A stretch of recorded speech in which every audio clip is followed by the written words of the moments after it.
Single billionaire finds a mother with little twin girls, abandoned by her husband on a lonely road, not knowing they would become his daily miracle. The kitchen clock had been stuck at 3:15 for 2 years. Nathan Cross couldn't care less. Time, for him, had become just an abstract concept that other people followed. At Hillcrest Farm, the days dragged on without distinction, like grey clouds that never brought rain. That autumn morning, Nathan woke up as always, with no hurry and no purpose. At 45, his body no longer responded like before.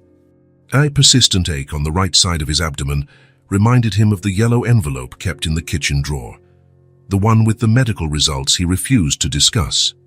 His unshaven beard was over 2 weeks old. His brown hair, now streaked with grey, fell over tired eyes. Nathan hadn't looked in a mirror for months, not out of lost vanity, but because he couldn't bear to see what he had become, a shadow of the man he once was. Hillcrest Farm, one of the largest properties in the region, was withering just like its owner. The 2-story main house, built of fine lumber and stone, was a relic of better times. The Cross family fortune, built over generations in the lumber business, still filled bank accounts Nathan rarely accessed. His only luxury was not having to worry about money, but even that no longer seemed to matter. Stacks of dusty objects filled the corners of the house. Rare books nobody read, valuable paintings hidden under sheets, a grand piano in the corner of the living room, covered in dust, plenty of money in the bank, plenty of loneliness in the walls, and too much silence in the halls. She would hate to see it all like this, he thought, drinking bitter coffee straight from the kettle. His ex-wife had left 3 years ago, tired of fighting alone against the wall Nathan had built around himself after the diagnosis. Outside, the wind blew strong, shaking the dry branches of the old oak tree. Nathan put on his worn-out coat, the same one for years, though he could afford hundreds, and his battered hat. He took his rifle, more out of habit than necessity, and went out to check the north fence. Not because he cared about trespassers, but because he needed a reason to put one foot in front of the other. The 200-acre property seemed larger every year. When he inherited it from his father more than 15 years ago, he had grand plans. Thoroughbred horses, modern crops, business expansions, maybe even children running through the fields. Now all that remained were memories that hurt like open wounds. The diagnosis came as a sentence: liver cancer, discovered by chance in a routine exam. Early stage treatable, the doctors assured him. But something inside Nathan broke that day. As if, somehow, his body had betrayed the only thing he had ever trusted, his own strength. He reached the north fence. 3 posts were loose, giving in to the weight of time and neglect. Nathan looked at the tools in his pickup truck and then at the horizon. Maybe tomorrow. A word he used as a shield. Tomorrow he would fix the fence. Tomorrow he would answer the lawyer's letters about the finalized divorce. Tomorrow he would call the doctor. Tomorrow he would look at the offers to buy the farm that arrived regularly. But his tomorrows piled up like dust in the corners of the empty mansion. His top-of-the-line cell phone, which he hardly ever used, rang in his coat pocket. Nathan ignored it. Probably his bank manager wanting to discuss investments, or a distant cousin with yet another pitch to sell the farm. He wasn't interested in the money. He had more than he could ever spend. He just wanted to be left alone. The sky began to darken earlier than usual. A storm was approaching from the west. Nathan watched the heavy clouds, feeling the first drops of rain on his face. He didn't move.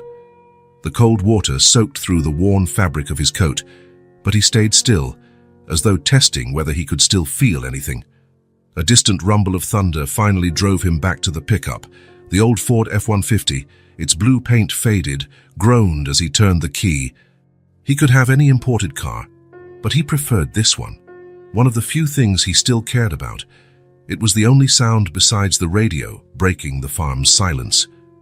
Nathan kept it tuned to a news station, not because he was interested in the outside world, but because the unfamiliar voices created the illusion that he wasn't completely alone. Driving back along the dirt road that cut across the property, Nathan noticed something unusual in his rear-view mirror. A figure, no, 3 figures, walking through the downpour that now fell heavily. He slowed down, more by reflex than curiosity. In the midst of that bleak landscape, a young woman held the hands of two small children, all of them drenched, struggling through the mud that sucked at their shoes with every step. A rolling suitcase, obviously too heavy for that terrain, was being dragged with difficulty. Nathan almost kept going. Almost something. Perhaps the last strand of humanity left in his hollow chest made him stop the truck and look again in the rearview mirror. The girls were far too small for such a trek, identical, with light hair and yellow raincoats. With an annoyed sigh, more for himself than for the world, Nathan reversed until he reached them. He rolled the window down just enough for his voice to rise above the pounding rain. "Are you lost?" The woman, younger than he initially thought, looked up. Her green eyes were weary, but there was still something resolute in them. Determination, perhaps. "My husband abandoned us on the road. We're a long way from home." Her face paled, but she quickly composed herself. "I see. We'll just keep walking then." The girls looked at Nathan with a mixture of curiosity and fear. They were absolutely identical, except for a small detail he noticed even through the rain. One had a blue ribbon in her soaked hair, the other a pink one. "Where are you going?" Nathan asked, against his better judgment. The woman hesitated. "Wherever the road takes us," she finally replied, with a forced smile that didn't reach her eyes. It was a painfully honest answer, one that said everything without really saying anything. Nathan recognized that look. It was the same one he used to see in the mirror before he stopped looking, the look of someone who had lost their way. "Get in," he said, not thinking too much. "I can drive you into town tomorrow morning." The woman narrowed her eyes, suspicious. "We don't need charity." "It's not charity, it's a storm. And these kids are soaked." As if to confirm his words, a lightning bolt ripped across the sky, followed by a deafening thunderclap. The girls pressed themselves against their mother. "I'm Rachel," she said finally, still hesitant. "These are Tessa and Nora." Nathan just gave a slight nod. "Nathan Cross. My farm is about a mile or so from here." After a moment that felt like an eternity, Rachel agreed. "Just until the rain stops," she said, more to herself than to him, as she helped the girls climb into the back of the cab. The drive back to the farm took place in silence, broken only by the squeak of the windshield wipers and the occasional whisper from Rachel comforting her daughters. Nathan drove slowly, wary of the potholes in the dirt road that was now turning into a mud pit. When they finally arrived, the main gate lights hadn't worked for months. The long driveway, flanked by old oak trees, looked like the path to an abandoned castle. The main house emerged in the darkness, imposing, silent, its windows dark like empty eyes. Nathan parked as close as possible to the covered porch to minimize the distance through the rain. Even so, they got even wetter as they rushed to the door. When he finally switched on the hall lights, Rachel and the girls were momentarily speechless. The high ceiling with its faded murals, the dusty crystal chandelier, the curved staircase leading to the second floor. Antique, valuable furniture covered with sheets, boxes piled in random corners, books stacked on the floor. A wealthy man's home that had given up on luxury, yet had no energy to rid itself of it. "The bathroom's at the end of the hall," he said, not looking directly at Rachel. "There are clean towels in the closet. I'll light the wood stove." Rachel murmured a thank you and took the girls to the bathroom. Nathan heard the door close and took a deep breath. What the hell was he doing? He hadn't had visitors in years. He no longer knew how to behave around other people, much less children. With mechanical motions, he lit the old cast-iron wood stove he rarely used. His ex-wife had always loved that antique piece, saying it gave the house a soul. Nathan had a top-of-the-line central heating system installed, but it hadn't worked for months. Nobody came to fix it because he never returned their calls. Slowly, warmth began to spread throughout the room. Nathan opened a cupboard and found old but clean blankets. He placed them on the ancient leather sofa and headed to the kitchen. The pantry was nearly empty, aside from basics. Coffee, some canned goods, a few potatoes. A man who could afford feasts lived like a hermit. When Rachel and the girls returned from the bathroom, they seemed different. They were still in the same clothes, now less soaked. but their faces had a bit of color. The twins, despite obvious fatigue, looked around with wide eyes, absorbing the mansion's faded grandeur. "This house is really big," said one of them, the one wearing the pink ribbon. "It looks like a castle," added the other, with the blue ribbon. Rachel gently scolded them. "Girls, that's not polite." Nathan shrugged. "They're right. It's too big for just one person. And too old for someone who doesn't take care of it." An awkward silence settled, broken only by the crackling of the wood in the stove. Nathan indicated the blankets on the sofa. "You can stay here tonight. Tomorrow morning I can take you into town." Rachel nodded, but a shadow crossed her eyes. "Thank you. Just for tonight." The girls were already exploring the living room, touching objects with excessive care, as if afraid of breaking something. Their eyes landed on a dusty photo on the shelf. "Who's that pretty lady?" asked Tessa, pointing to the picture. Nathan felt his stomach drop. "No one important," he replied, more sharply than he intended. Immediately regretting it, he added, "Someone who used to live here." Rachel sensed the tension and called the girls. "Come on, girls, let's get warm by the stove." The twins obeyed, wrapping themselves in blankets far too large for their small frames. Nathan realized he didn't know their ages. "They're 5's," Rachel answered when he asked, almost as if she read his thoughts. "They had their birthday last month." Nathan just nodded. 5-year-olds. He couldn't remember the last time he spoke to a child. "I have some soup," he finally said, breaking the silence. "It's not much, but it's hot." Rachel accepted the offer with a tired smile. When Nathan brought over the bowls, fine porcelain covered in dust he'd quickly wiped off, he saw how her hands trembled slightly as she held the soup. Exhaustion, probably, or something else. The girls ate eagerly, blowing on the hot soup with exaggerated little puffs that created bubbles on the surface. Rachel watched them with a look Nathan recognized, the look of someone who carries the world on their shoulders and can't afford to falter. "What happened to you?" The question slipped out before Nathan could stop it. Rachel raised her eyes, surprised by his directness. For a moment, it seemed she wouldn't answer. Then, with a sigh, she set her bowl on the mahogany coffee table. Life happened. Bad decisions. Worse people. She glanced at her daughters, ensuring they were too distracted by the soup to pay attention. Sometimes you have to start over from scratch. Nathan didn't pry further. He knew that feeling all too well. After the impromptu meal, exhaustion finally overcame the twins. Their little eyes could barely stay open as Rachel settled them on the large sofa, side by side, under the blankets. Nathan watched the mother whisper something in her daughter's ears, a lullaby, perhaps, or a promise that everything would be all right. He retreated to the kitchen, feeling like an intruder in his own home. When Rachel joined him minutes later, the silence returned, heavy as the storm raging outside. "We have nowhere to go," she said finally, gazing out the kitchen window that revealed nothing but darkness and rain. "Not yet. I need a few days just for tonight," Nathan interrupted, echoing her earlier words. "That's what we agreed." Rachel nodded, resigned. "Right. We'll leave tomorrow. Thank you for your kindness." Kindness. The word sounded strange to Nathan's ears. He didn't see himself as a kind man, not anymore. "There's a guest room upstairs," he said, avoiding her eyes. "We'll be fine on the sofa," she replied. Nathan shrugged.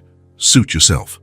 When he finally withdrew to his own bedroom at the end of the west wing, Nathan sat on the edge of the old bed and looked out the window. The rain kept pounding. The wind shook the tree branches like dancing skeletons in the darkness. "Just for tonight," he murmured to himself, repeating her words again. But something within him, a nearly forgotten voice, whispered in response, life had other plans. 3 weeks had passed since just for tonight. 3 weeks Nathan barely noticed slipping through his fingers, like the fine sand in the stream behind the property. Something was changing at Hillcrest Farm, slowly and gently, like the passing of seasons. On that Saturday morning, Nathan got up later than usual. The sun was already high when he finally went downstairs, drawn by a smell he didn't immediately recognize, something sweet, something homey. He stopped in the hallway, startled by what he saw. The living room, once covered in dust and disarray, looked unrecognizable. The sheets covering the furniture were gone. Stacks of old newspapers had been organized in a box in the corner. The hardwood floor gleamed with a forgotten shine. The windows, now free of heavy curtains, let in beams of light that danced across the polished surface. Rachel was in the kitchen, her back to him, cooking something on the stove. She hadn't noticed him. Nathan stood there, taking in the changes. The dining table, unused for years, was set with the stored china. There were flowers in a vase, wild daisies that grew near the barn. That's when he heard laughter. It was coming from outside. He walked to the kitchen window and saw the twins in the backyard. Tessa and Nora, now he could tell them apart without the ribbons, were running around the old oak tree, chasing Bolt, the dog that had appeared on the property 2 days ago, a skinny mutt that Nathan grudgingly allowed to stay after the girl's endless pleading. "Good morning," Rachel said, finally noticing his presence. "I hope you don't mind. I thought we could—" She hesitated, suddenly unsure. Her green eyes searched his reaction, cautious. Over the past few weeks, she'd learned to read Nathan's slightest expressions. His lips pressed tight when something annoyed him, the slight furrow in his brow when he wanted to be alone. "The house needed to breathe," she finished, lowering her gaze to the batter she was mixing in a large bowl. Nathan looked around again. He should be angry. He should feel invaded. It was his house, his possessions, his dusty memories he preferred to keep untouched. But what he felt, surprisingly, was closer to gratitude. "It's different," was all he could manage. "I can put everything back the way it was," Rachel offered quickly, still unsure. "The girls needed space to play and—" "No," he interrupted. "It's fine." Rachel smiled for the first time that morning, a genuine smile that lit up her tired face. Nathan noticed she looked younger when she smiled, lighter. "I'm making pancakes," she said, indicating the bowl. "Using some fruit I found at the bottom of the freezer. Hopefully they're still good." Nathan nodded, unsure what to say. He couldn't recall the last time he ate something that didn't come out of a can or a box, or the last time anyone cooked for him. Outside, the twins squealed with delight every time the dog ran in circles, barking joyfully. The scene was as strange as the house's new brightness, a welcome intrusion of life into a place that had long forgotten it. "Can I use the barn?" Rachel asked, interrupting his thoughts. "For a project with the girls. They need something to do, and there's so much old stuff there we could—" "Use whatever you need," Nathan replied, not thinking twice. The barn. How long had it been since he last went in there?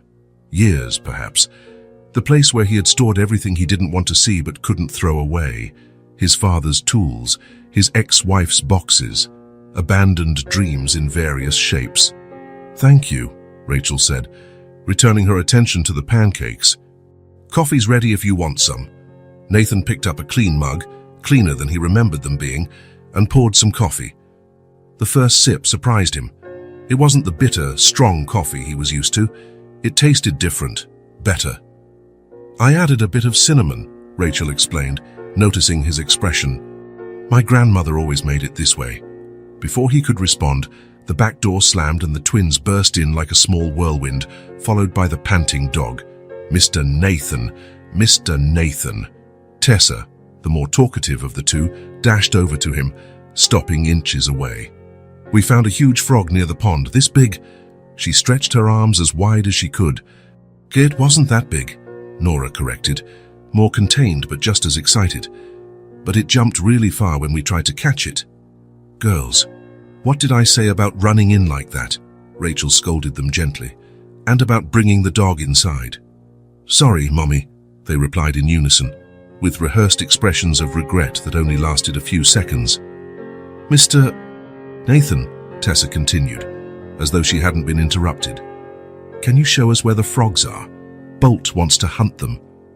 "Bolt's not hunting anything," Rachel intervened, giving her daughter a stern look.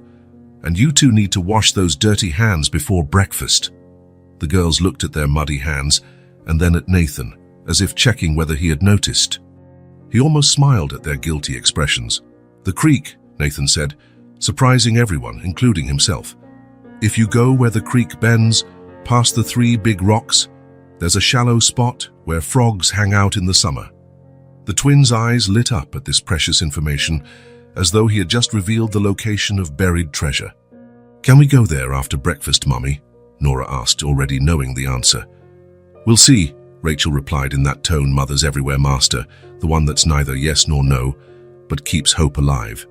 The twins ran to the bathroom to wash their hands, with Bolt trotting behind, leaving a trail of muddy paw prints that Rachel eyed with resignation. "They never give me a minute's rest," she commented, but there was affection in her voice. "They're like little tornadoes." Nathan noticed the muddy footprints on the freshly cleaned floor. Under other circumstances, it would have annoyed him. Now, strangely, it felt right, as though the house was finally serving a purpose beyond housing his painful memories. "I can clean that up," he offered, pointing to the dirty floor. Rachel looked surprised. "No need. I'm used to their mess." They sat down to breakfast, Nathan, Rachel, and the twins, in a setup vaguely resembling a family. The pancakes were delicious, as was the homemade syrup Rachel had made from the fruit. The girls chattered non-stop, alternating stories about the frog, theories about where Bolt might have lived before finding them, and grand plans to convert the barn into a secret club. Nathan ate in silence, but for the first time in years, it wasn't a silence of isolation. It was almost comfortable being there, listening to the cheerful chatter of small voices and Rachel's occasional comments, trying to keep order in the chaos. "Mr. Nathan, does your belly hurt?" Nora asked suddenly, with the brutal innocence of children. Silence fell over the table. Rachel went pale. "Nora, that's not polite," she scolded, but her voice trembled slightly. Nathan set down his fork, feeling the familiar weight of reality return. Of course she had noticed. Kids always notice. In recent days, the pain on his right side had worsened, making him hunch a bit when he walked. "Something isn't working right," he responded simply, surprising himself with his honesty. "Have you seen a doctor?" Rachel asked, concern evident in her eyes. "Sorry, it's none of my business." "I did," Nathan replied, keeping his eyes on his plate. "A long time ago." Silence returned, heavier this time. The twins looked from one adult to the other, sensing the tension, but not fully understanding it. "When I get a boo-boo, Mummy kisses it and it gets better," Tessa offered with the simple logic of her 5 years. It was Rachel who broke the uncomfortable moment, changing the subject. "Girls, how about you help me gather some eggs from the chickens? I think Mr. Nathan needs to rest a bit." With the typical energy of small children, the twins instantly forgot the serious conversation and leapt from their chairs, excited for a new adventure. Bolt, who'd been lying under the table waiting for crumbs, got up to follow them. "Stay away from the rooster," Nathan warned, recalling the temperamental bird. The hens lay their eggs in the small shed next to the coop. Rachel nodded, grateful for the warning, and ushered the girls outside. When the door closed, Nathan released a breath he hadn't realized he was holding. How could a single question from a child bring up everything he'd been trying to ignore? He got up to pour another cup of coffee, watching through the window as Rachel and the twins walked to the shed. The girls hopped from stone to stone on the path, making the short walk an adventure. Rachel followed with the infinite patience only mothers seem to have, carrying a small basket for the eggs. With the house silent once more, Nathan expected to feel relief. That's what he always wanted: silence, solitude, the comfort of not having to interact. But to his surprise, the house felt strangely empty without the children's noise. Instead of retreating to his office as he did every morning, Nathan found himself walking through the house, noticing the small changes Rachel had made. The heavy curtains in the living room now tied back to let in light. The books that had been piled on the floor, arranged on shelves. The photographs, some of them, that were back in frames instead of being empty or hidden away. He stopped in front of one in particular, a younger man, clean-shaven and bright-eyed, smiling next to a bay horse. It took him a few seconds to realize it was himself. How he had changed, how he had allowed himself to disappear inside his own skin. He continued walking, finally reaching the office door, his usual refuge. His hand paused on the doorknob, and in a sudden decision, he turned away, heading to the back of the house instead. The late morning sun was bright now, warming the crisp spring air. Nathan walked through the garden, following the sound of the girls' laughter coming from the small shed. He stopped at a distance, just watching. Rachel was kneeling, helping the twins carefully collect the eggs. Nora held the basket, serious in her responsibility. Tessa chattered non-stop, likely inventing some fantastical tale about the hens. Bolt trotted in circles around them, keeping a respectful distance from the birds. It was such a simple scene, ordinary. Nothing extraordinary, yet something about it touched Nathan in a way he couldn't explain. There was beauty in the simplicity of that moment, in how Rachel smiled at her daughters, in Nora's intense focus as she held an egg with both hands, in Tessa's carefree laughter watching a chicken run. Nathan felt something stir in his chest. Not the familiar pain in his right side, but something different, a tightening that wasn't uncomfortable, a warmth that had nothing to do with the morning sun. When Rachel looked up and saw him standing there, she seemed momentarily worried. Had they done something wrong? Were they bothering him? But then, to her surprise, Nathan did something unexpected. He walked over to them. "Need any help?" he asked, his voice rough from lack of use. "Mr. Nathan, look at all these eggs," Tessa exclaimed, proudly showing off the basket like she was presenting a treasure. "They're real," she added, as if that were the most astonishing part. "Where did you think eggs came from?" Nathan asked with mild amusement. "The grocery store," Nora responded with utmost seriousness, making Rachel smile. "We never lived in the countryside before," Rachel explained, tucking a strand of hair behind her ear. "This is all new to them." Nathan nodded, understanding. "The hens lay almost every day," he said, kneeling to the twins' level. "If you come early enough, you can even find the eggs still warm." The twins' eyes grew wide at that tidbit, as though it were the most extraordinary thing they'd ever heard. "Can we come again tomorrow?" Tessa asked, her small face full of hope. Nathan looked at Rachel, who seemed equally curious about his answer. "Sure," he said simply. The rest of the morning unfolded in ways Nathan hadn't foreseen. Instead of retreating to his office, he found himself showing the girls the path to the creek. He didn't join in the exploration, but preferred to sit under the shade of an old willow while Rachel and the twins investigated the shallow banks. The girls squealed with excitement each time they spotted a frog or a tiny fish. Bolt ran back and forth, occasionally splashing in the water to cool off. Rachel kept a watchful eye on her daughters, but her face looked more relaxed than Nathan had ever seen it. "They've never had so much space to run around," she remarked, sitting beside him for a moment. "In our apartment, it was hard." Nathan nodded, understanding more than she realized. The feeling of being confined, of walls closing in. Not the same as her situation, of course. Their prisons were different. But he understood. "You can use the property," he said, surprising himself with his generosity. "Plenty of safe places for them to play?" Rachel looked at him, her green eyes full of gratitude that made him uncomfortable. He didn't feel he deserved that look. He wasn't doing anything special. It was just empty land, a big house for one man. Why not let others enjoy it? "Thank you," she said simply, seeming to understand his discomfort. "It means a lot to us." When they returned to the house, it was nearly lunchtime. The twins were tired, but in a good way, the kind of tired that comes from running outside, exploring, fully living in the moment. Rachel prepared a simple lunch with what she found in the kitchen. It was surprising how she managed to make the same ingredients Nathan used taste so much better. The girls ate with enthusiasm, still buzzing about the morning's adventures. "Tomorrow can we check out the barn?" Tessa asked between bites. "If Mr. Nathan allows," Rachel replied, glancing questioningly at him. Nathan shrugged, which everyone had come to interpret as a yes. "We're going to build a secret club," Nora explained seriously. "Only people who know the password can come in." "And what's the password?" Nathan asked, unexpectedly joining the conversation. The twins looked at each other, clearly not having thought that far ahead. "Abracadabra?" Tessa suggested. "Too easy," Nora objected. "Everybody knows it."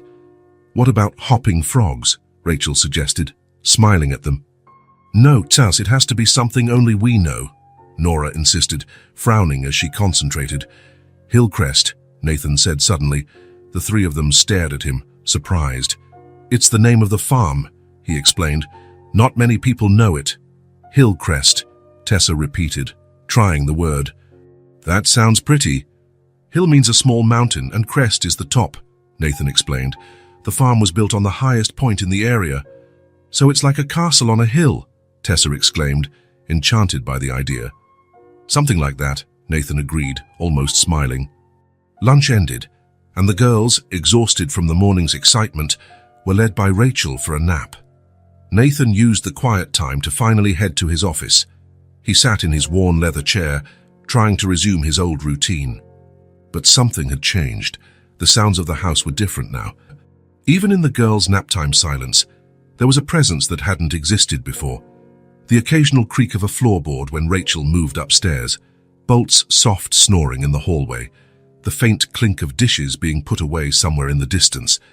Nathan realized, with a mixture of surprise and resignation, that he could no longer sink into silence the way he used to. The house, which for so long had been just empty space around him, now seemed to be breathing again with the gentle rhythm of everyday life. And to his own surprise, he didn't mind. In fact, a part of him, a part he thought had died long ago, seemed to be waking up, slowly, carefully, like someone testing a muscle that had not been used in years. As the afternoon sun shone through the office window, casting patterned shadows on the hardwood floor, Nathan Cross realized that something fundamental had changed. Not just in the house. In him, life had found a way back in, without asking permission. And against all expectations, he was letting it in. The razor slid smoothly over the foam-covered skin, revealing a face Nathan barely recognized. It had been so long.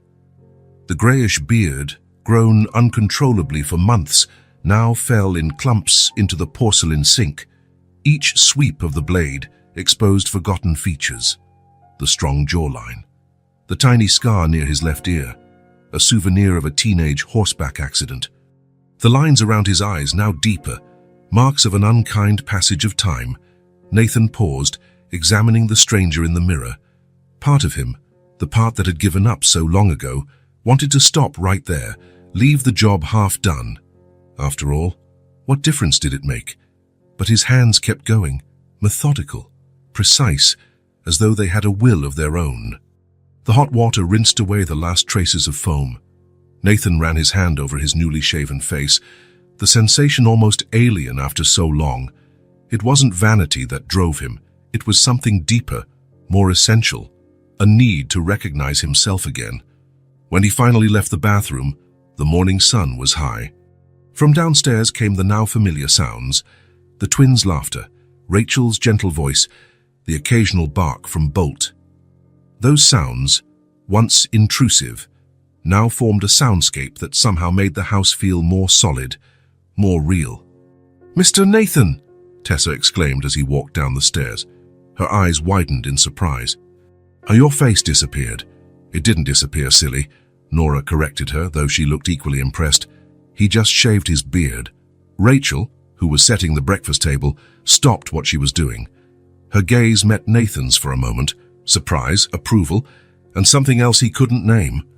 "Good morning," she said simply, but there was a smile in her voice. After breakfast, Nathan did not retire to the office as usual. Instead, he headed to the tool shed. The door squeaked as it opened, another reminder of how he had neglected the place. Dust and cobwebs covered the shelves. Rusted tools were scattered without order.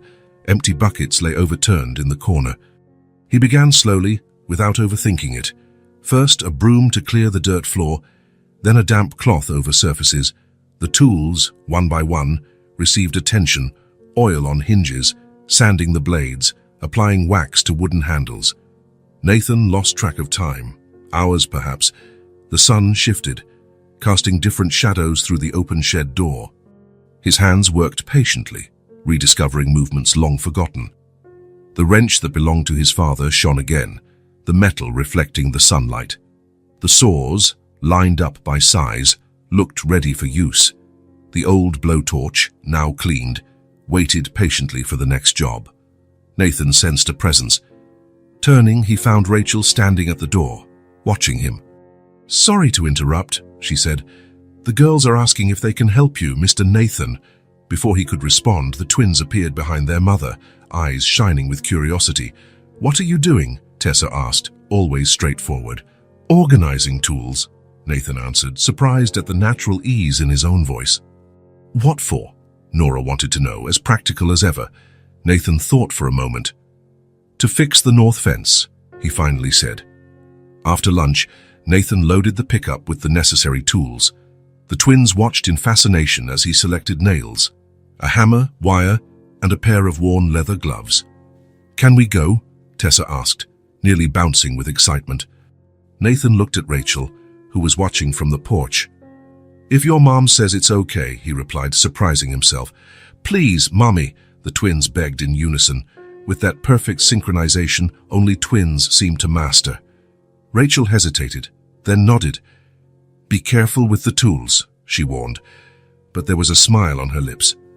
The north fence was at the far edge of the property, where Nathan's land met a dense forest. The truck ride was short, but enough for the twins, seated in the back, to come up with a flurry of theories about what lived in the woods. "Unicorns," Tessa insisted with unwavering conviction. "There are no unicorns," Nora countered. "Probably deer." "How do you know?" "Have you ever seen a unicorn?" "No, because they don't exist." "Mr. Nathan, do unicorns live in the woods?" Nathan almost smiled. "I've never seen any," he replied seriously, "but I have seen deer, foxes, and even a bear once." "A real bear." Both voices sounded in perfect harmony, blending fear and fascination. When they arrived at the broken fence, the work began immediately. The posts needed to be straightened, wires retightened, and loose boards nailed back into place. Nathan worked with a calm efficiency, his hands rediscovering dormant skills. The twins, to his surprise, were enthusiastic, attentive helpers. Tessa held the nails. Nora handed over tools when asked. Both watched with reverent attention every move of Nathan's large, calloused hands. "Why is the fence so important?" Nora asked at one point. Nathan paused, thinking about the answer. "It marks where our land ends," he said at last. "It protects what's ours. Our land." The words slipped out before he realized it. "Not my land. Ours." "What's on the other side?" Tessa wanted to know, peering through the wires into the forest beyond. "Other lives," Nathan said, surprising himself with the philosophical response.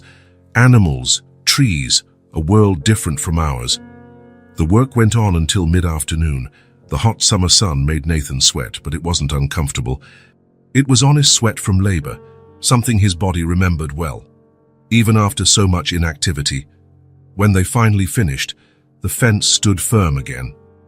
Nathan surveyed his handiwork, feeling a simple satisfaction he hadn't felt in a long time. It wasn't perfect, but it was sturdy, useful, done with purpose. The twins celebrated as though they'd conquered a mountain. Tessa clapped while Nora critically inspected the results, nodding in approval. On the drive back, Nathan steered in silence, listening to the girls' excited chatter from the back seat. They talked about all the other fences they could fix, about how they'd help Mr. Nathan with more projects, about being the best helpers in the world. The dirt road wound through the property, revealing glimpses of the main house in the distance. Nathan saw it as if for the first time, the imposing structure against the blue sky, the now clean windows reflecting the sunlight, the thin smoke drifting from the kitchen chimney where Rachel was likely preparing an afternoon snack. Something strange stirred inside Nathan's chest, a tightening not of pain but of recognition. This was his home, his life. For so long, he'd simply existed in it, like a ghost in his own space. Now somehow he was coming back to truly inhabit it. When he parked near the porch, Rachel came out to greet them. Her smile broadened as she saw the twins hopping out of the pickup, each trying to be first to tell about the fence adventure. "Mr. Nathan fixed everything. I held the nails. He said he once saw a bear. I helped with the hammer." Rachel laughed at their excitement, then locked eyes with Nathan. For a moment, something unspoken passed between them, a mutual acknowledgement, a shared understanding. "Thanks for taking them," she said simply. Nathan just nodded, climbing down from the truck with the tools. He felt tired, but in a good way. the kind of tired that comes from purposeful work, not mere existence. While he put the tools away, now clean and organized in their rightful places, Nathan realized something had shifted. Not just around him, the cleaner house, the tended garden, the repaired fence, but inside him. Shaving that morning hadn't been just about hygiene. Cleaning objects wasn't merely about organization. Fixing the fence wasn't just a practical necessity. They were small steps. A man slowly returning to the life he had abandoned. And most surprising of all, he wanted to take the next step. Rachel noticed before Nathan did that something was wrong. The signs were there, subtle as whispers, but growing harder to ignore. The way he rested his hand on his right side after lifting something heavy. The frequent pauses while working in the barn, when he thought no one was watching. The occasional cold sweat on his forehead during mild mornings. The nights she heard him pacing the hallway, unable to sleep. In recent days, since he'd been working more around the farm, the signs had worsened. Rachel observed him through the kitchen window while he fixed the swing for the girls. Every movement brought a flicker of pain across his face. Yet he kept going, as stubborn as ever. She knew what it was, recognition. She had been trained to notice signs and read people, first as the daughter of an alcoholic father, always anticipating his moods, then as a nurse in a field hospital during a humanitarian mission in Africa. Finally, as the wife of a man whose clenched fists always signaled danger, Rachel spoke the language of hidden suffering, and Nathan, no matter how he tried to hide it, was an open book to her trained eyes. That afternoon, while making dinner, she saw through the window that Nathan was sitting on the porch, staring at the horizon. The girls were playing in the yard with Bolt, their laughter echoing across the property. Nathan watched them with an expression Rachel couldn't fully decipher, part affection, part sadness, as though gazing at something beyond his reach. Wiping her hands on her apron, Rachel made a decision she'd postponed too long. Walking out to the porch, she noticed how Nathan sat up straighter when he saw her, trying to appear less tired. Always hiding, always pretending to be strong. "I brought iced tea," she said, offering him a glass. It was a warm summer afternoon, the kind that makes the air shimmer over distant fields. "Thanks," he replied, taking the drink. Rachel sat in the chair beside him. For a few minutes, they stayed in silence, simply watching the girls play in the yard. Bolt chased a butterfly, jumping comically, making the twins laugh uncontrollably. "They love it here," Rachel commented, her eyes fixed on her daughters. "I've never seen them so happy." Nathan nodded, sipping his tea. "Kids need space." "And safety," she added softly. "They need to know they're protected." Something in her voice made Nathan turn to look at her. There was an unspoken question in those words, a story she didn't share, but it hung between them like a distant storm cloud. "You can stay as long as you need," he said, interpreting her concern. "No one's going to bother you here." Rachel smiled, grateful for the offer, but her smile didn't quite reach her eyes. There was more on her mind. "Nathan," she began, choosing her words carefully, "I've been watching you."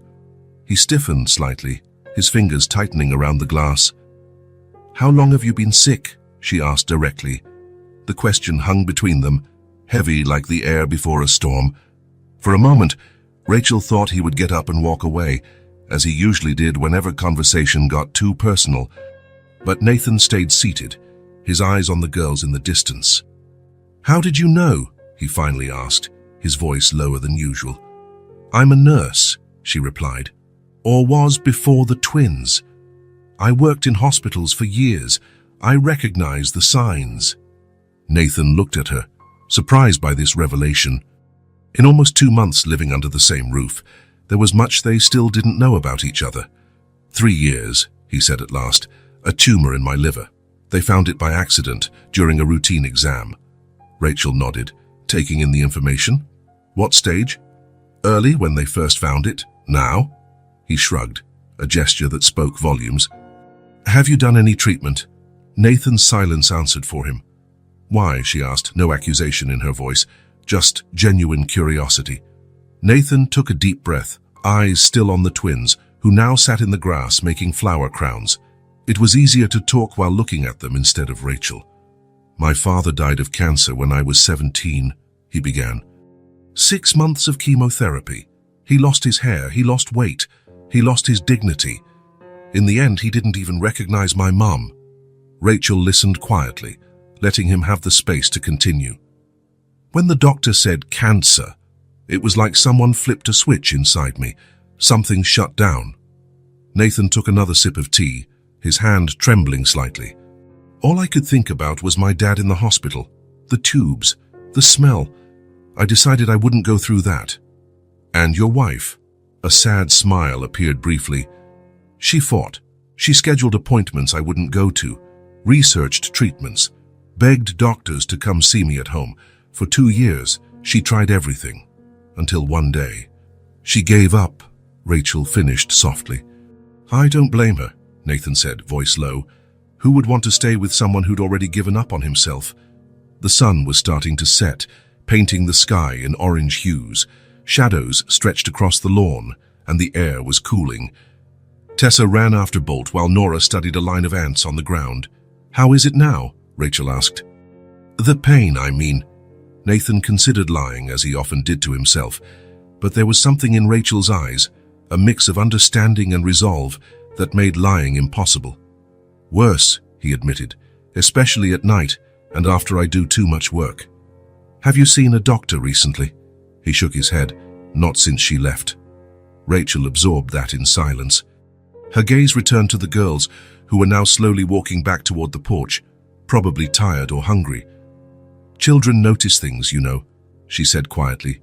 They ask me why you sometimes look sad, even when you smile. Nathan looked at her, surprised. I smile. A small smile curved Rachel's lips. More than you think, especially around them. The twins approached, their voices chattering about who had made the prettier flower crown. Bolt trotted behind, tongue lolling after an afternoon of playing. What are you going to do, Nathan? Rachel asked, her voice almost a whisper. It was a question he had avoided for 3 years. A question his ex-wife had asked countless times, with anger, with tears, with pleas.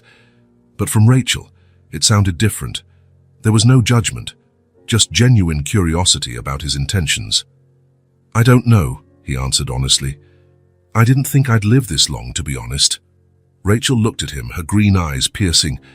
But now? Nathan watched the twins approach, excited voices discussing their flower creations. He looked at Bolt, who had turned from a skinny stray into a happy, healthy dog. He looked at the farm, slowly coming back to life under caring hands that weren't his own. Now I'm not sure, he admitted. The girls reached the porch, Tessa leading as always, holding a half-finished daisy crown. Mr. Nathan, I made this for you, she announced, offering her creation. Before he could respond, she placed the crown on his head. The awkward arrangement was crooked, and a few petals fell onto his shoulder, but Tessa looked incredibly proud of her work. Now you're the king of the farm, she declared, with the unshakable logic of a 5-year-old. Nora stepped up, more timid, and offered her own piece, not a crown, but a small bouquet tied with a piece of grass. To put in your room, she explained solemnly. So it looks pretty. Nathan accepted the gifts, unsure how to react. The girls watched him expectantly. Rachel stood by with a gentle smile on her lips. Thank you, he finally said, his voice rough. Satisfied with his answer, the twins ran inside, announcing they were hungry and asking what was for dinner. Bolt followed, as loyal as ever. Rachel and Nathan stayed on the porch, now bathed in the golden light of sunset. The silence returned, but it was different. Not a silence of unspoken pain, but one of possibilities. I think you have a decision to make, Rachel said at last, standing up. But it doesn't have to be today. She gathered the empty tea glasses, preparing to go back inside. Before entering, however, she turned to look at Nathan, still wearing the crooked daisy crown. Are you sick, Nathan? She asked, formally voicing the question that had hovered between them from the start. Nathan looked at her, seeing not just the woman who cooked in his kitchen and cleaned his house, but the nurse who recognized symptoms, the mother who protected her daughters, the person who, in some inexplicable way, cared about his well-being. Cancer, he confirmed, still finding it hard to say out loud. My wife tried. I refused everything. She gave up, and I let her. Rachel nodded, showing no surprise, just acceptance. Then she stepped closer and did something nobody had done in years. She placed her hand over his, a warm, gentle, present touch. "If you want," she said, her eyes meeting his, "we can stay. Take care of this together." The offer hung between them like a fragile soap bubble, delicate and unexpected. Nathan looked at her hand on his, feeling the warmth emanating from that simple contact. "Why?" he asked, genuinely puzzled. "You barely know me." Rachel smiled, a smile that carried stories he did not yet know, pains she had not shared. "Sometimes," she answered softly, "the most broken people are the ones who best know how to fix others." She withdrew her hand and went inside, leaving Nathan alone with his crooked flower crown, the setting sun, and a choice he had never imagined he would face again. The waiting room at Simpson Memorial Hospital was a study in pale blue and grey, colors chosen by some interior designer who believed in their soothing power. Nathan doubted any color could soothe someone in that place. Seated in the uncomfortable plastic chair, he tried not to look at the other patients. Some were clearly in advanced stages of treatment, wearing colorful scarves over bald heads.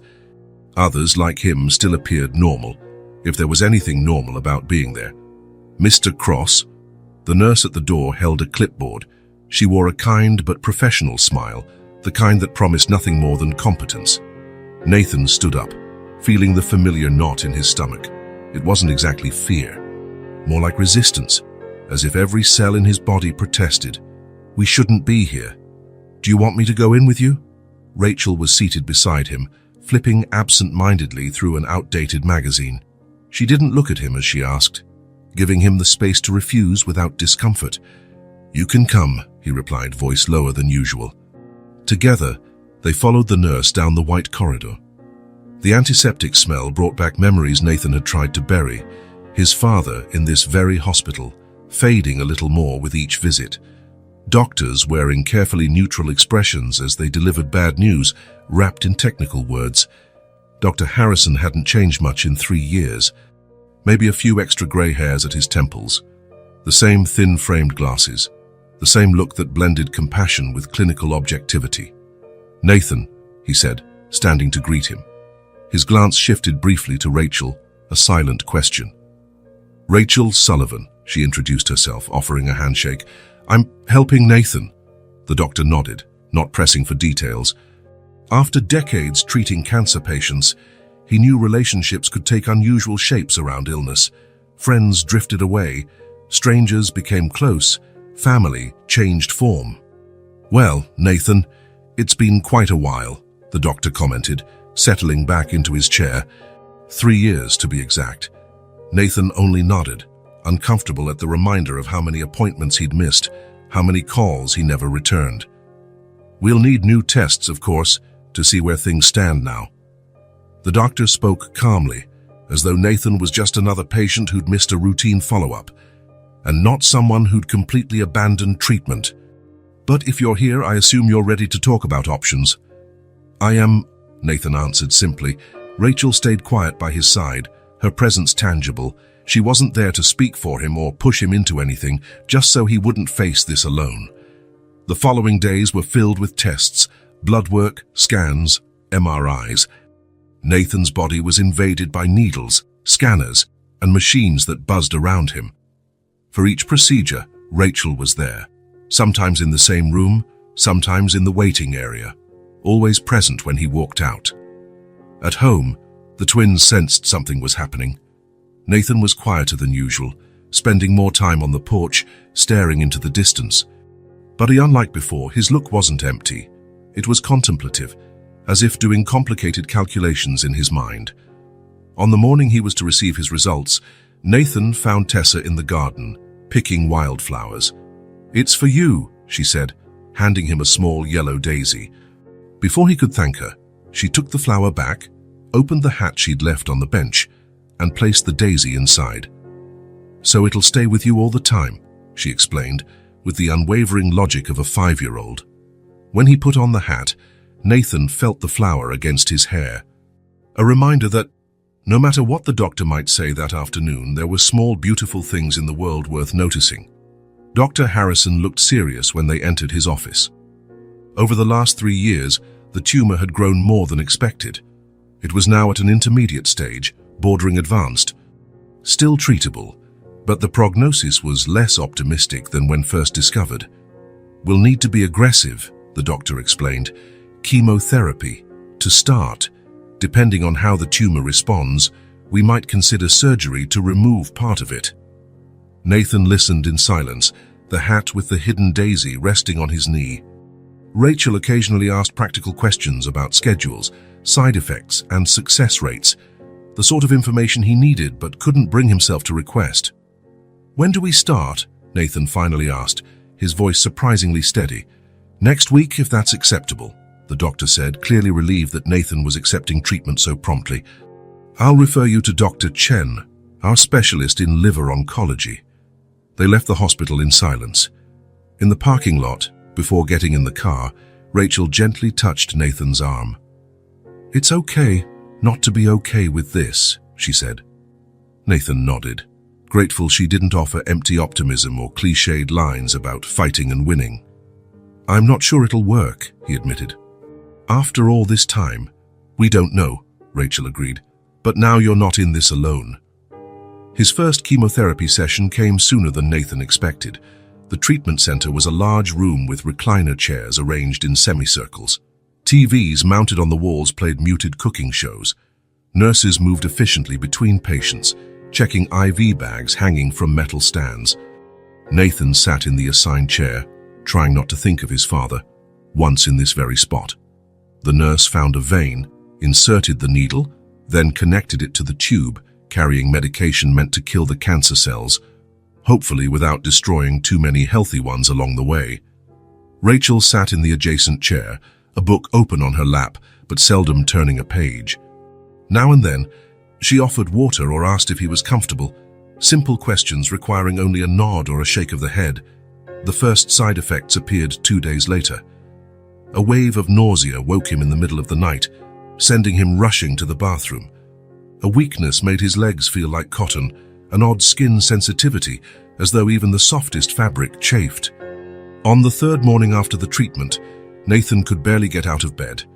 He felt defeated in a way he'd never experienced, even in his darkest days post-diagnosis. That's when he heard a soft knock at the door. Before he could respond, it creaked open a few inches, and Nora's head appeared in the gap. "Mr. Nathan?" she whispered. "Can I come in?" He nodded, trying to sit a bit straighter against the pillows. Nora slipped quietly into the room, carrying something in her hands, a small pink blanket meant for dolls, embroidered with tiny sheep. "Mommy said you're not feeling well," she explained, coming closer with that solemn manner only she possessed. "I brought my magic blanket." Before Nathan could protest, the girl unfolded the small blanket and draped it across his chest and shoulders, arranging it carefully. "Now you're protected," she declared with total conviction. The simplicity of the gesture caught Nathan off guard.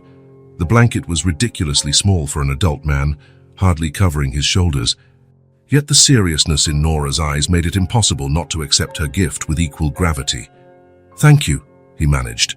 Nora nodded, satisfied, then slipped out as quietly as she'd come.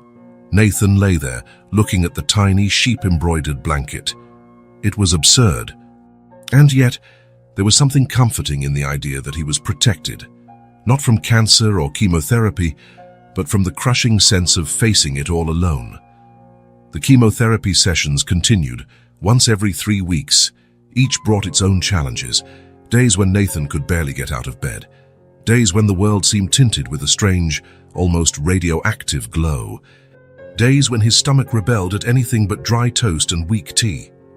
On one particularly rough day, when even the thought of food made him nauseous, he lay on the living room couch, staring at the ceiling, feeling utterly useless. Rachel had gone to town to pick up more anti-nausea meds, leaving the twins with strict instructions to let Mr. Nathan rest. The two girls, however, had their own interpretation of what rest meant. "Mr. Nathan, wake up!" Tessa's voice pulled him from a half-sleep, half-daydream state. Opening his eyes, he found both girls kneeling on the floor beside the couch, their faces inches from his. "I'm not sleeping," he murmured. "You look sad," Nora observed, tilting her head, as if studying a puzzle. "Just tired," Nathan replied, attempting a reassuring smile. From their exchanged glance, he hadn't convinced them. "We invented something," Tessa announced, bouncing with excitement. "It's called an emergency smile." "A what?" Nathan asked, confused. "It's for when somebody needs to smile right away," Nora explained, with her usual serious logic. Before he could ask more, they began. First, Tessa puffed out her cheeks like a hamster, crossed her eyes, and wobbled her head. Nora, typically so solemn, pulled her ears outward, bared all her teeth in an exaggerated grin, and made a sound like a duck choking. Their antics were so unexpected, so earnestly silly in trying to cheer him up, that Nathan couldn't help himself. It started as a small grin, grew into a laugh, and quickly turned into a big guffaw that ended in a cough. Encouraged by their success, the girls amped up their ridiculous faces. Tessa pulled her nose upward while wiggling her eyebrows. Nora curled her bottom lip over her nose and rolled her eyes in opposite directions. When Rachel returned, she found the three of them on the couch, Nathan in the middle, a twin on each side, all making absurd faces and laughing until they were out of breath. That night, after the twins were asleep and the house was quiet, Nathan sat on the porch with Rachel. The full moon illuminated the fields, making the familiar landscape appear almost magical. "How do you do it?" he asked suddenly. "Do what?" Rachel replied, surprised by his question. "Take care of everyone. The girls, me, the house. You never seem overwhelmed."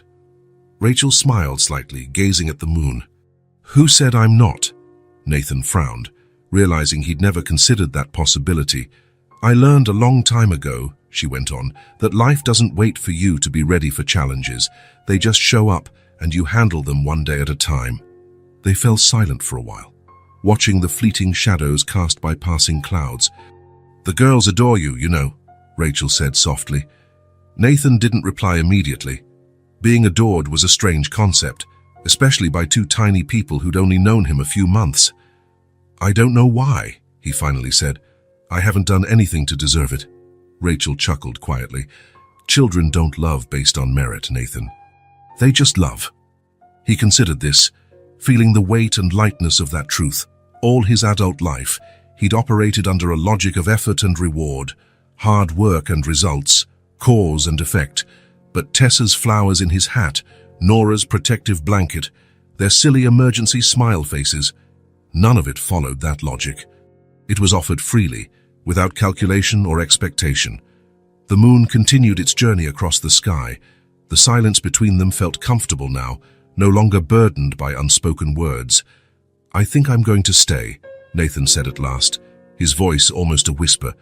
Rachel turned to look at him, a silent question in her eyes. "In this world," he clarified. "I'm going to try to stick around." She nodded, understanding everything he couldn't put into words. It was a commitment, not just to treatment, but to life, to trying, to letting himself hope, if only to see Tessa and Nora grow another inch, to discover the next ridiculous emergency smile, to feel another summer's heat on Hillcrest Farm. "And we're here," Rachel said simply.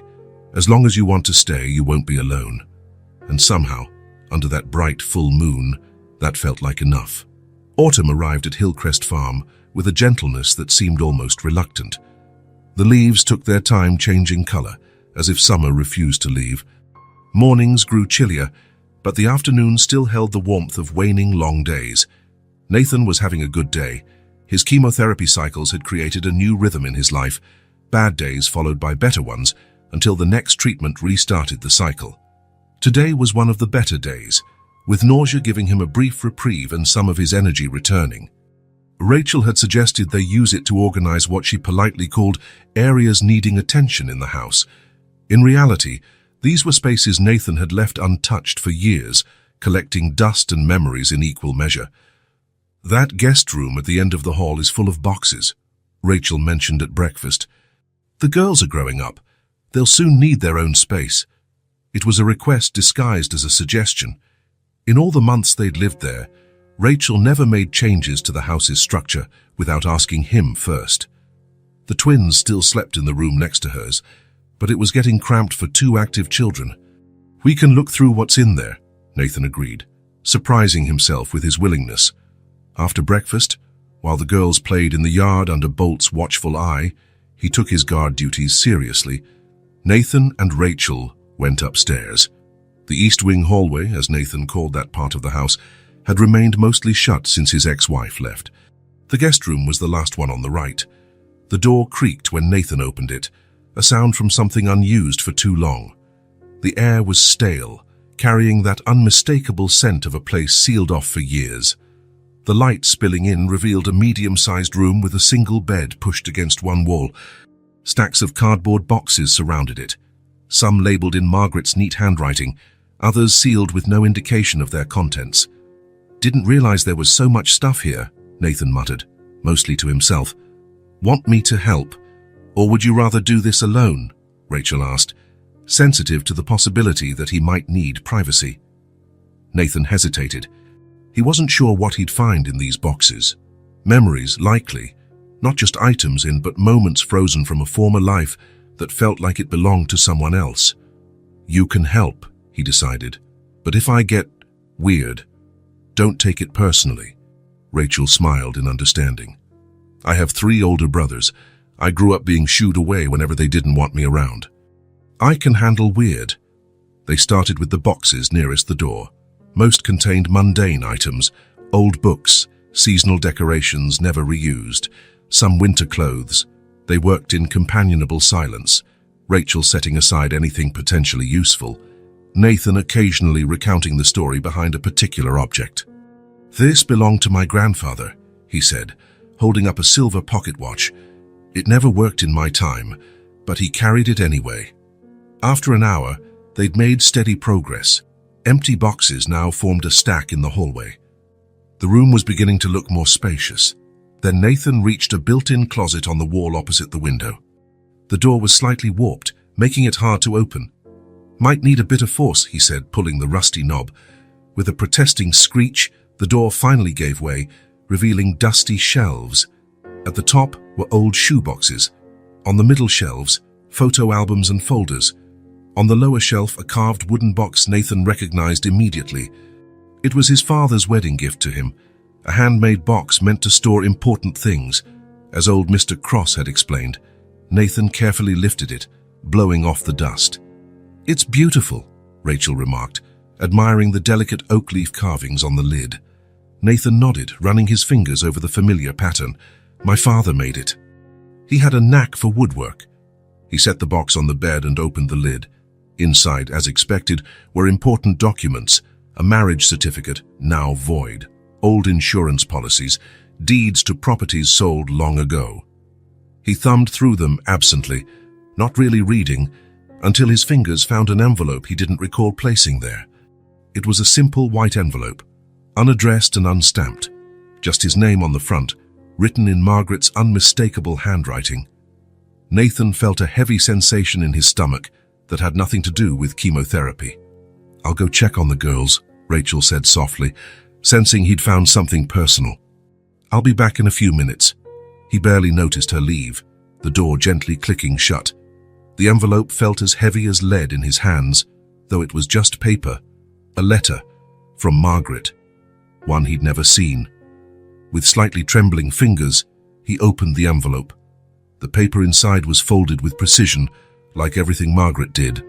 She was always organized, methodical, the opposite of his more laid-back nature.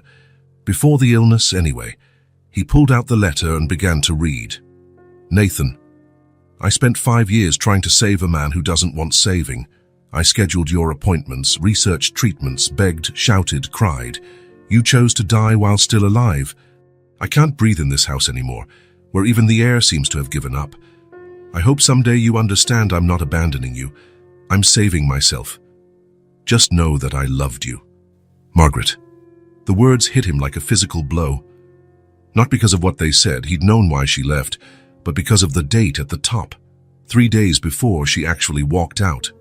She'd written this letter, placed it in a box he rarely opened, and waited, maybe hoping he would find it in time, that something would change.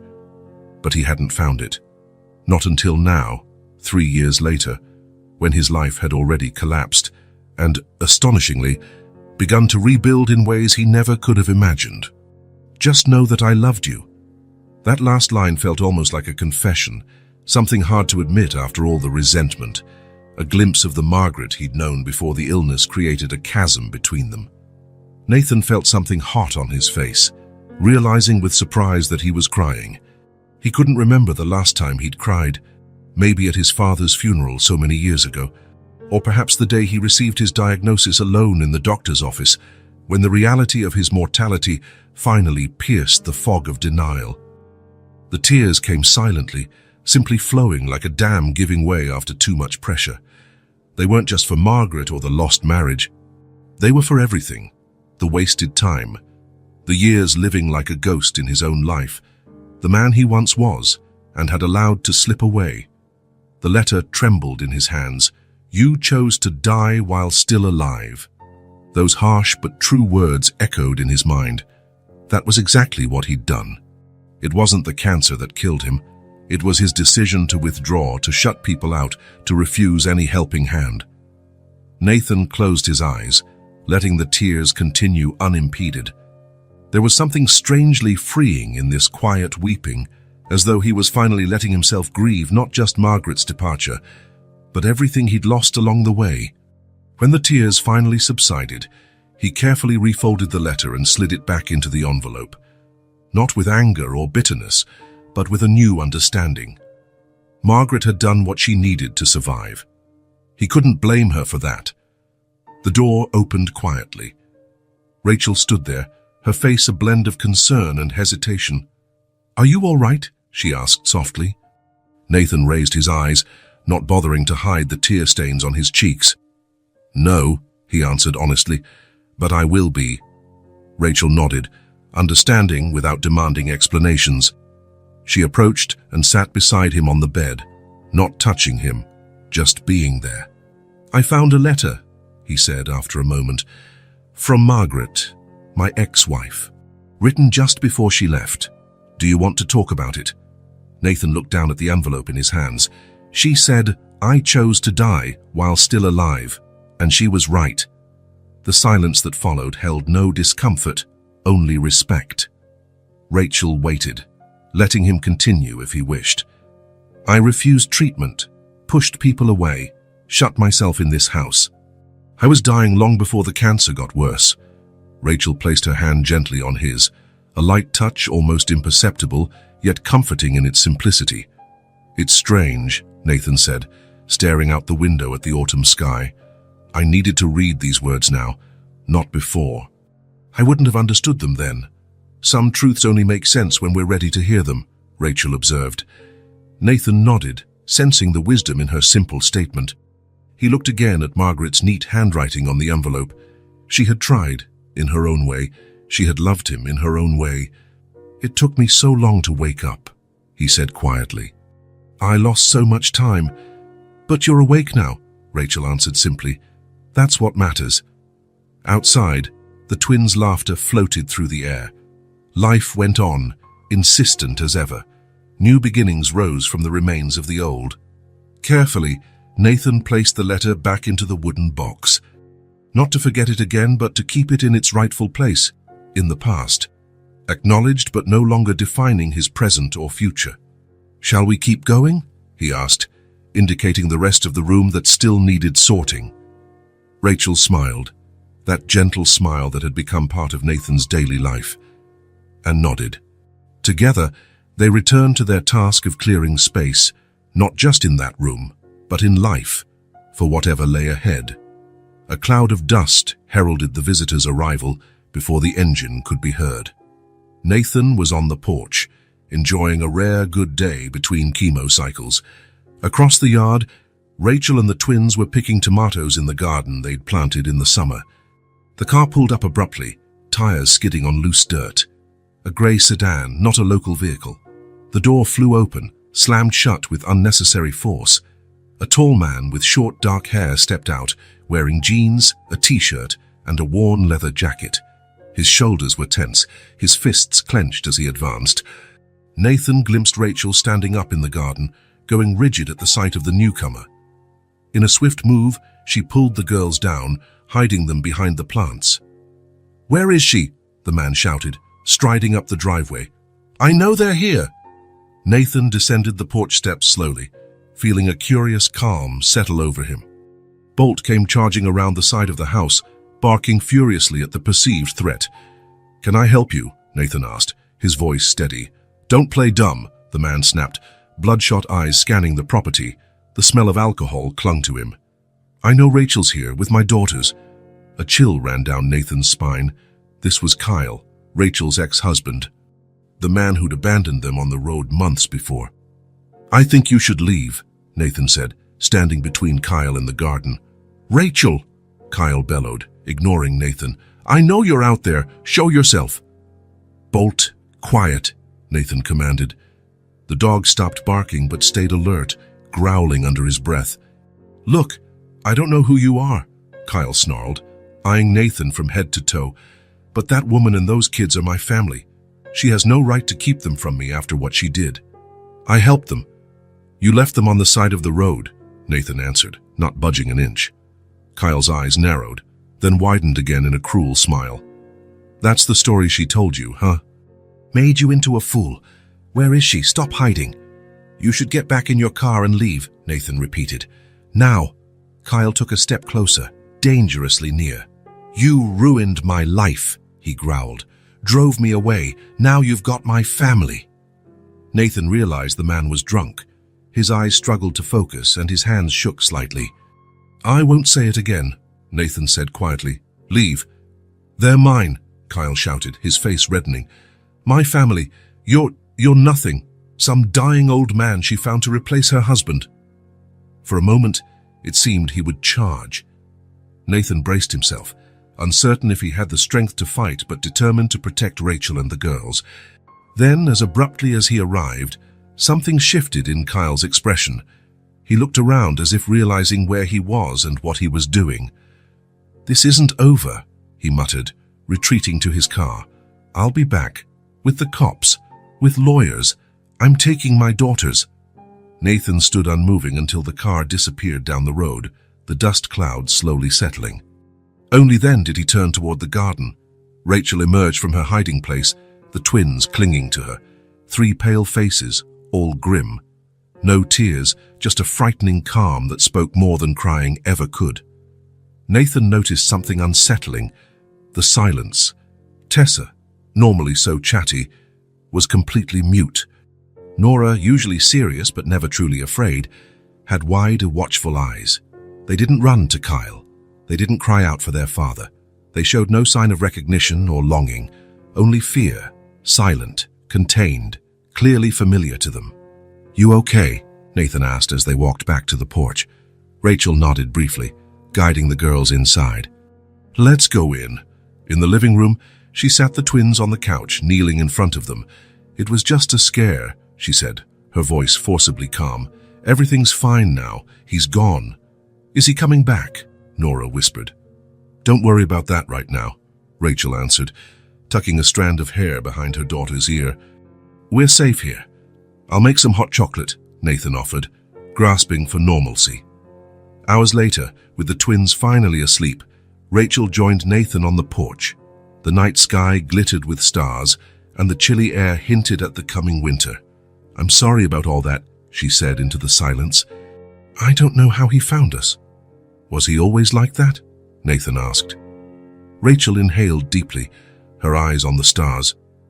"He was always aggressive," she said slowly, as though each word cost her. "But he hid it well. Charming in public, controlling at home." She ran a hand through her hair, a nervous gesture Nathan rarely saw. "After he lost his job, he lost control. He drank more. One day, after a fight, he took us for a drive. Drove for hours. Drinking." Her voice shook. "When I said I wanted to go home with the girls, he stopped in the middle of nowhere, threw our bags out, and left us there." Nathan felt anger coiling inside but stayed silent. I thought he was just trying to scare us, that he'd come back. We waited, then it started raining. Rachel swallowed hard. That's when I realized it was our chance to finally get away. We started walking, and then you showed up. Nathan remembered that rainy night, the three figures trudging along the muddy road, how one coincidence had changed all their lives. He was always aggressive. After he lost his job, he lost control. Rachel turned to him, determination flashing in her eyes. We lived in fear. Now, we have peace. We're not going back to that. He won't take you away, Nathan said simply, as if making a vow. Rachel squeezed his hand gently, thanking him without words. They sat side by side in the darkness, sharing not just the present they were building, but also the shadows of their pasts. Shadows that, however dark, could no longer eclipse the light they'd found together. 2 days after Kyle's visit, a quiet tension still lingered over Hillcrest Farm. The twins played closer to the house, their eyes occasionally darting toward the driveway. Rachel checked the window often, trying to hide her vigilance. Even Bolt, once laid back, now patrolled the perimeter like a watchful guard. Their hard-won peace had been shaken. Nathan saw these changes with growing concern. During the silent hours of the night, when sleep eluded him, a more frequent occurrence as treatment progressed, an idea formed in his mind. It wasn't sudden, but rather like a gradual sunrise, something that had always been there, waiting for acknowledgement. On the third morning, while the twins drew pictures at the kitchen table, he found Rachel hanging laundry on the backyard line. The autumn sun created a golden halo around her hair, turning the ordinary chore into something almost sacred. "There's something I want to show you," he said, approaching her. "Will the girls be okay with Bolt for a while?" Rachel agreed, curious but trusting. In the months they'd lived here, she had learned that beneath Nathan's quiet nature lay a reassuring solidity. They walked together behind the main property, following a little used path that led past the main barn. The trail cut through a small grove of ancient oak trees, their only companions the occasional bird call and the rustle of leaves underfoot. "Is everything all right?" Rachel asked, breaking the silence. "Yes," he replied, slowing his pace so they walked side by side. "I've been thinking about the future." The trail curved gently, opening into a small sunlit clearing. There, partially hidden among the trees, stood a cottage, smaller than the main house, sadder but charming. 2 stories of stone and dark wood, with a wrap-around porch. Rachel stopped in surprise. "What is this place?" "The caretaker's house," Nathan explained, climbing the porch steps that creaked beneath his weight. "When my grandfather ran the farm as a business, there was always a caretaker living here." From his pocket, Nathan pulled out a set of old keys and unlocked the door. Dust motes danced in the sunbeams filtering through faded curtains. Inside was surprisingly spacious, a living room with a stone fireplace, a hallway leading to other rooms, and a wooden staircase going up. "It's been empty for years," Nathan said as Rachel walked around slowly, running her fingers over a carved doorframe. "The last caretaker left when my father scaled down operations. Since then, I've only come here to check the roof, but never really used it." Rachel pulled aside one of the curtains, revealing a spectacular view of the valley beyond, with towering trees providing generous shade, and in the distance, hazy mountains outlining the region. "It's beautiful," she said quietly. "But why are you showing me this now?" Nathan inhaled, gathering his thoughts. He was more accustomed to keeping words inside than offering them up, but this was too important. After what happened with Kyle, I got to thinking about safety, about you and the girls here. He paused, choosing each word with care. "Maybe you need a place that's truly yours, not borrowed, not temporary." Rachel stopped exploring, turning to face him with eyes that began to grasp his meaning. "Nathan, are you suggesting—" "It's been empty for years," he continued, glancing around the living room. "Like me. Now, it could be yours." Rachel stood still, her green eyes wide. It wasn't just a house, it was permanence and security, a future she could shape on her own terms. "We can't accept this," she protested, voice trembling. "It's too much, Nathan." "It's not a gift," he replied. "It's acknowledgement that you belong here as much as I do. Maybe more, given how you've brought this place back to life." Rachel walked to the kitchen window, gazing into a yard where Anne, with a little imagination, she could see the twins running around in the spring, a garden in bloom, maybe even a swing hanging from one of those old trees. "It'll need work," Nathan added. "Fresh paint, a few bathroom repairs, maybe a kitchen update." "It's perfect," Rachel interrupted, turning around with tears in her eyes and a smile lighting up her face. "Absolutely perfect." She came closer, gently touching his arm. "You haven't just given us shelter," she said, voice trembling with emotion. "You've given us a place, a chance to belong." Nathan nodded, unable to respond in words. Something in Rachel's gratitude disarmed him completely, as though he was the benefactor here, when in fact he felt he was the one gaining the most. They spent the next hour exploring the house, making plans. Upstairs there were 3 bedrooms, 1 master and 2 smaller, just right for the twins. The bathroom needed remodeling, but the structure was solid. The house had central heating, though the system likely needed an inspection after so many idle years. "The girls will love it," Rachel said, excitement in her voice like that of a child. "Especially Tessa. She's always drawing pictures of houses with gardens." "We can show them today," Nathan suggested, locking up when they stepped back outside. The smile Rachel gave him was all the answer he needed. When they returned, they found the twins building a fort from sheets and chairs. Bolt dozed lazily beneath the makeshift tent, only his tail sticking out at the entrance. "Where were you?" Tessa asked, popping her head out of the fort, her hair a tangled mess. "We're building a castle." "Exploring," Rachel answered, glancing mischievously at Nathan. "We have a surprise to show you, after lunch." The next few hours were filled with eager chatter from the twins, trying to pry clues from their mother. Nathan observed the scene, Rachel cooking lunch, effortlessly deflecting the girls' questions. Nora drawing her best guess of the mystery, Tessa dancing around in excitement, Bolt wagging his tail at the center of it all, his house, his life, a reality he could never have imagined 6 months ago. After lunch, the short walk to the caretaker's house was met with shouts of delight. The twins rushed from room to room, racing up and down the stairs, claiming spaces, imagining out loud how they decorate every corner.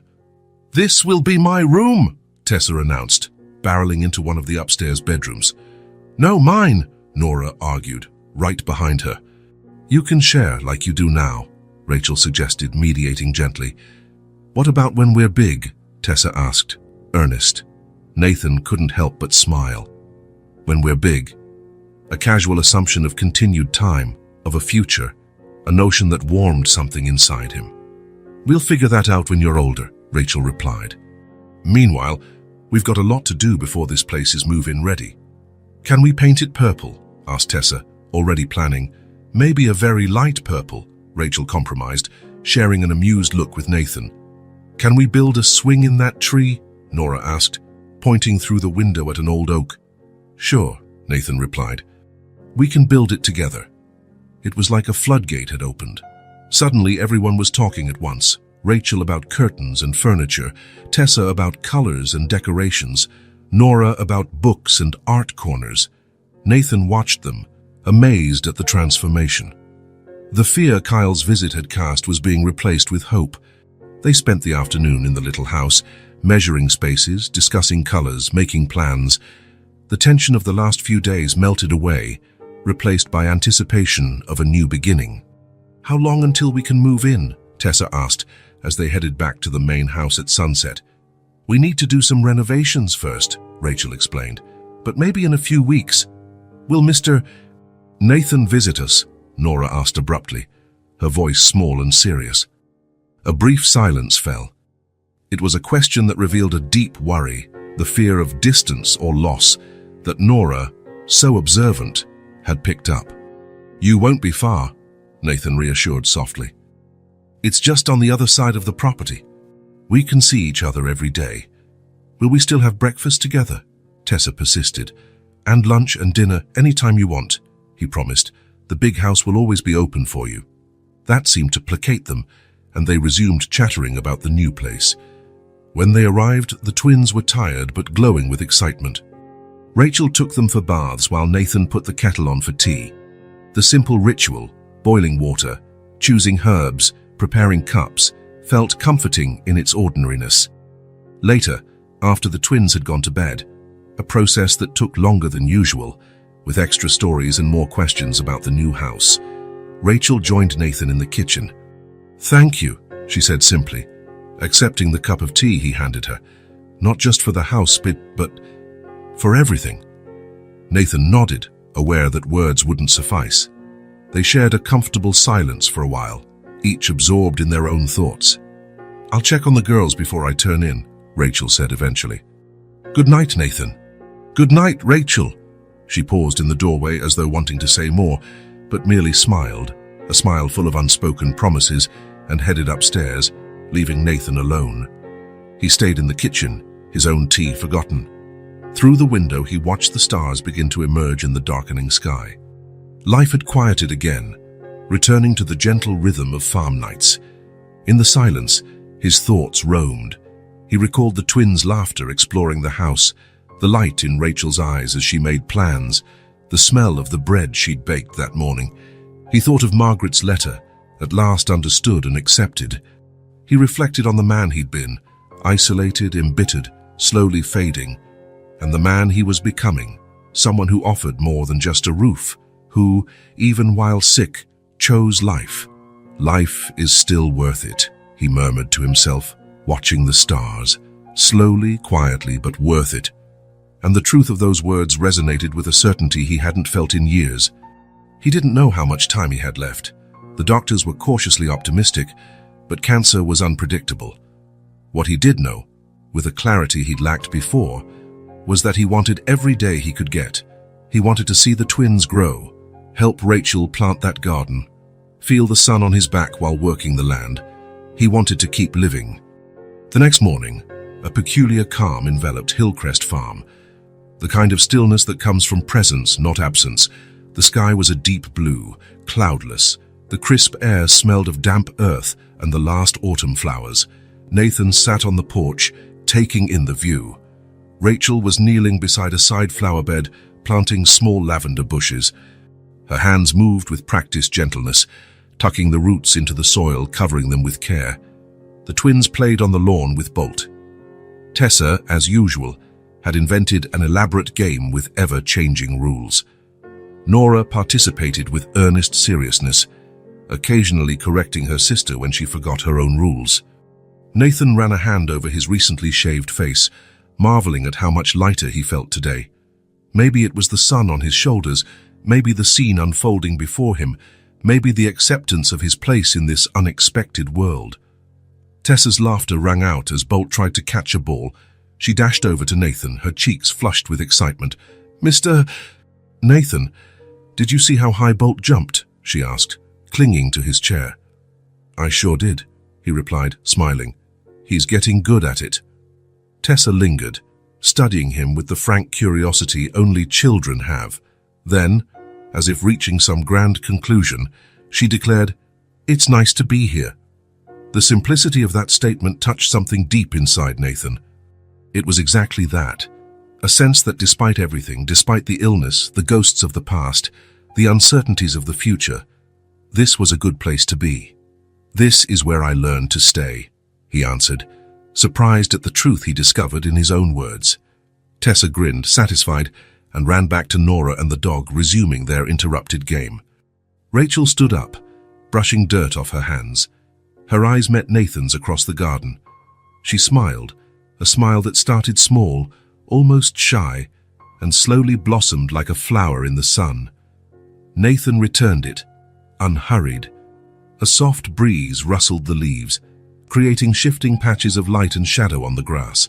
The world carried on, serene in its everyday beauty. And in the midst of it all, Nathan Cross realized, with awe and gratitude, that this was precisely where he wanted to be. Belonging. If this story touched your heart, subscribe to the channel and turn on notifications so you don't miss the next ones. Leave a like, because it helps this story get recommended to more people.